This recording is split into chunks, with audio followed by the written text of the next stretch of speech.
Еленин мост. Разказ на Димитър Талев.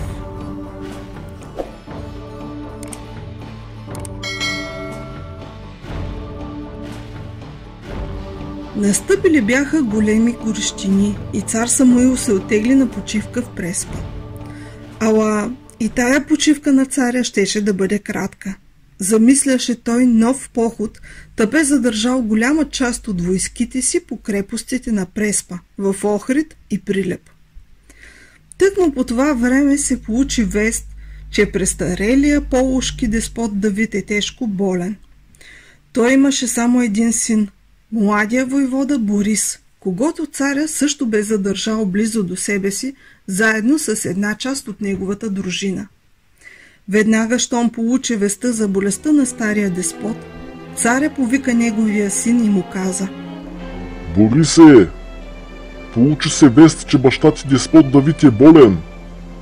Пускам те сега да го видиш, но след 40 дена ти искам пак тук. Хайде, припускай, че е далече.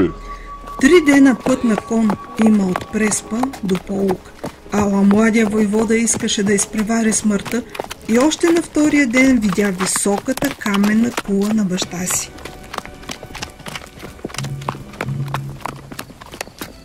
Той очакваше да види тук тъжни лица и насълзени очи, но току-що беше влязъл в малкия двор на бащината си крепост и чу грохотния смях на стария деспот. С едно движение на ръката си войводата спря людите, които се спуснаха да съобщят на бащата за пристигането на сина, и с безшумност влезе в големия двор на крепостта. Тук растяха 2 явора и под гъстата им сянка бе седнал деспот Давид. На няколко растега пред него, върху отъпканата земя, се бореха 2 от неговите момци.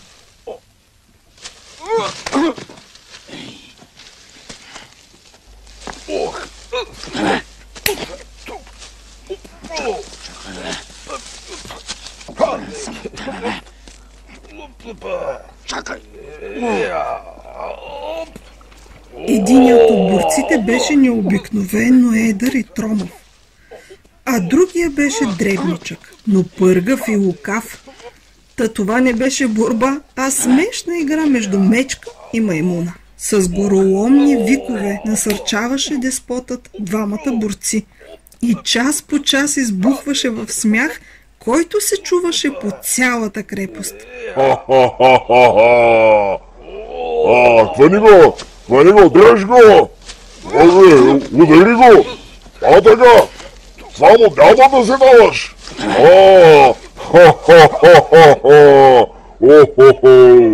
Опа! Малко по-така. Току-що пристигналия пътник се беше спрял при вратата на големия двор и с усмивка по тънките си мустачки наблюдаваше тая весела сцена и с радост се вслушваше в звучния бодър глас на баща си. Стария деспот беше цял вдаден в борбата на 2 момци, ала от един прозорец на деспотовия дом се чу звънък вик: „Борис! Татко, Борис!“ Това беше гласът на по-малката дъщеря на деспота, която бе видяла от прозореца брат си.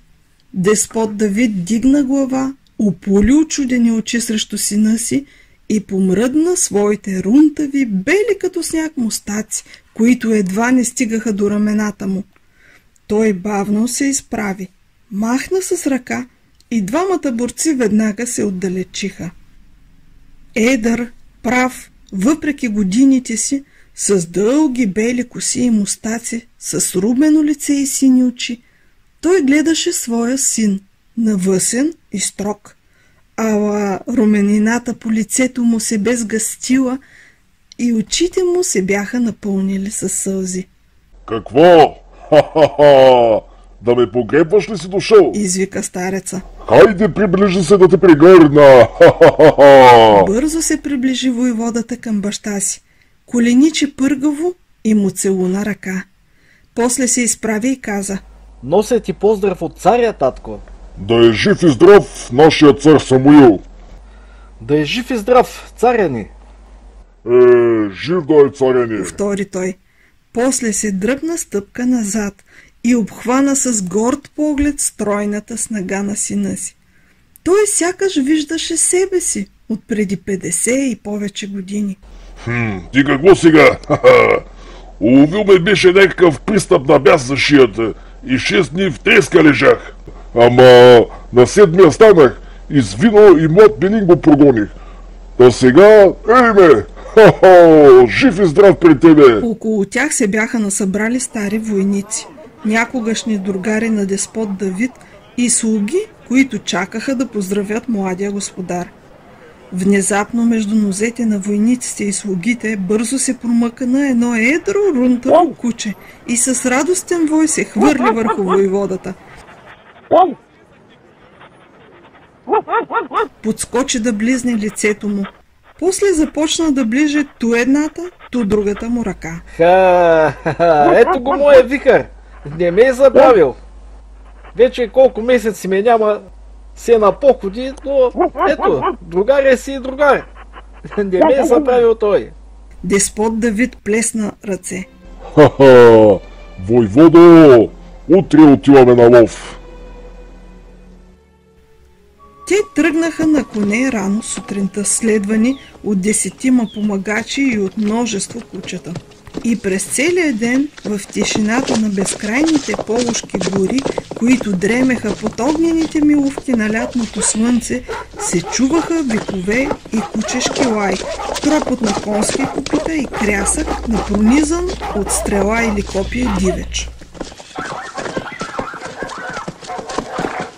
Така нашите облиганите са се подплашили, господа.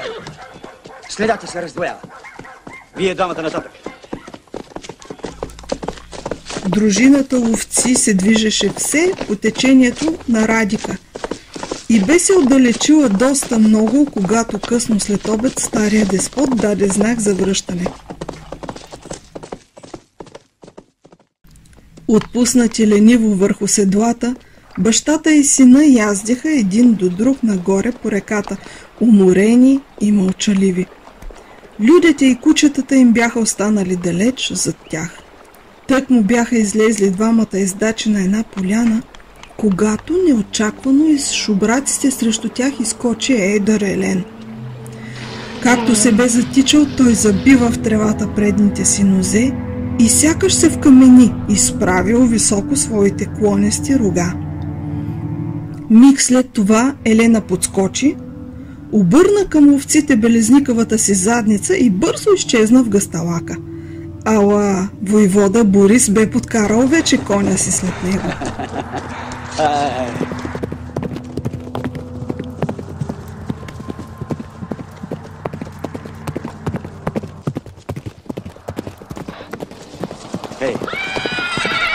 Гонитбата не трая дълго.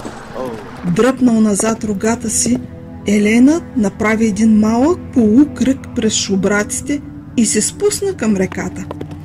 За ловеца не беше трудно да го следи през ниските шубраци и между редките буки, които растяха тук. Когато Елена стигна до брега на реката, ловеца вече го настигаше, дигнал в дясната си ръка остро копие. Изплашеното животно не се спря никак, а с една невероятна сила се хвърли напред. Полетя над реката, тупна на отвъдния бряг с подвити нозе и тежко изпъшка. После, полюлявайки се, продължи да бяга нататък, но с намалени сили. Войводата остана смаян от този смел и красив скок.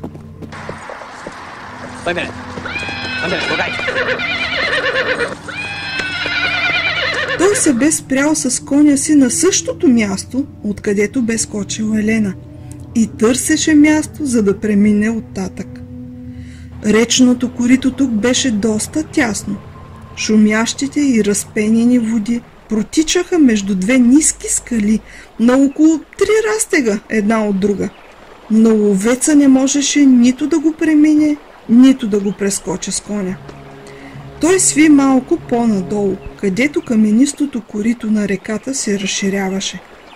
Спря се пак и дигна глава, за да не изгуби от погледа си Елена, но срещна друг един поглед, който сякаш искаше да го превърне на пепел и дим.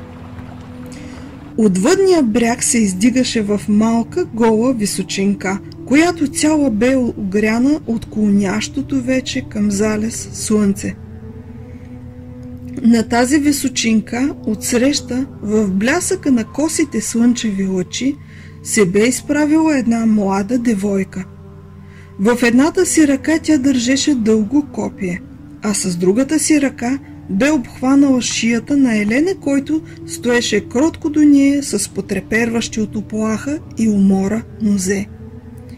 Девойката беше облечена в дълга горна риза, чието пазви, ръкави и поли бяха покрити с ярко червени везби. Препасана беше с широк колан, на който висеше къс меч. Войводата неволно подръпна коня. Тогава девойката дигна копието си, спусна се няколко стъпки накъм реката и извика: „Назад! Елена е мой!“ Гласът й прониза шума на водата, но младия ловец си отвърна с весел юнашки смях.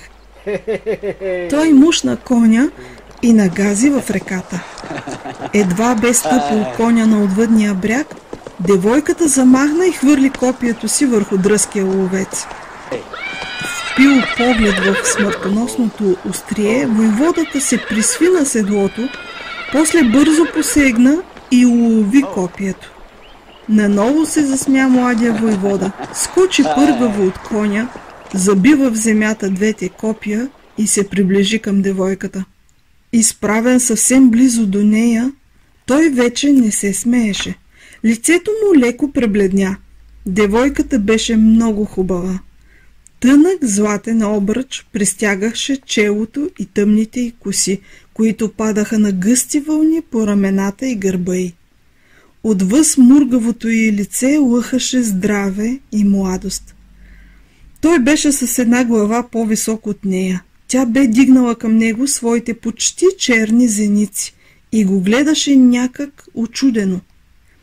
Гневният блясък в тия чисти зеници тихо догаряше.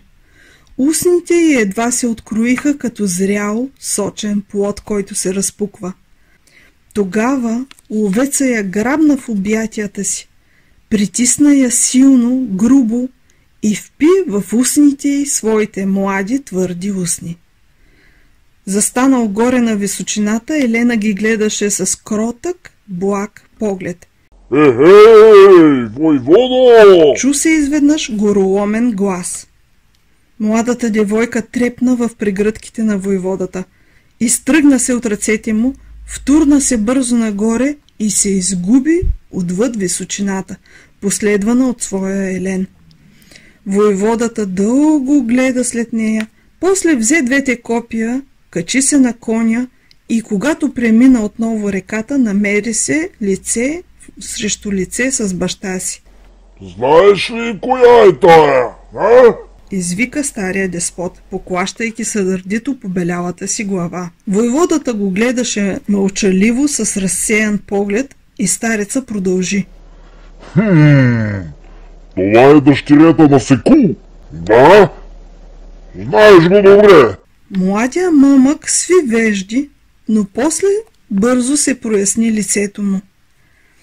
Той подигна рамене и дори се усмихна.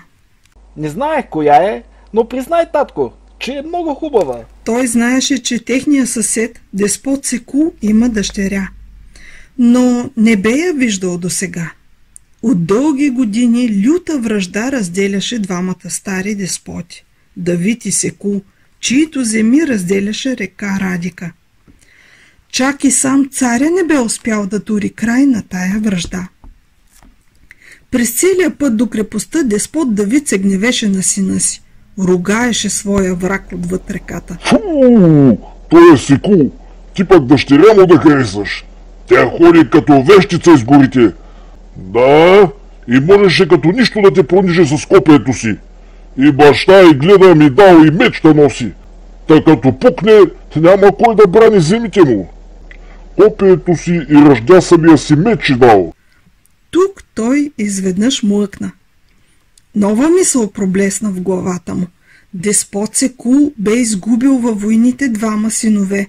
Той нямаше друга челяд, освен дъщеря си, и деспот Давид видя своя син като господар не само на Полог, но и на земите отвъд Радика, до Кораб и Дрин. Той млъкна и вече нито веднъж не попита сина си къде ходи по цели дни далеч от крепостта и с кого се среща. А войвода Борис вече всеки ден се срещаше с Раца, дъщерята на деспот Секул, която вече не носеше нито копие, нито меч на пояса си. Тя научи своя опитомен Елен да ближе ръцете на младия войвода, както ближеше и нейните ръце, но ставаше все по-тъжна и все по-често шепнеше в прегръдките на любимия си. Дните минават и ние скоро ще се разделим, може би завинаги. Една ранна утрин войводата възседна коня си и след дълъг път през обширни стари гори намери се в крепостта на деспот Секул. Стария деспот го посрещна студен и надменен, но като го гледаше такъв млад и напет, той си спомни за своите синове и сърцето му олекна. Войводата му каза умни думи и заключи.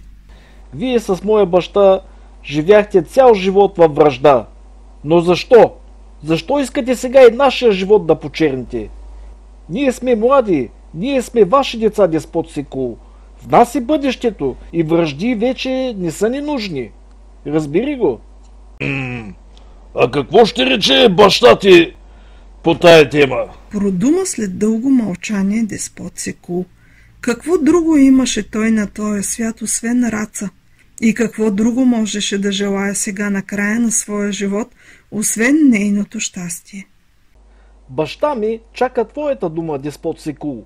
Той е съгласен. Отговори младия войвода. Тогава деспот Секул извика. Нека пукне сатаната и всички бесове! Край на враждите! Съгласен съм! Съгласен! Войводо, предай на баща си деспот Давид моите искрени поздрави!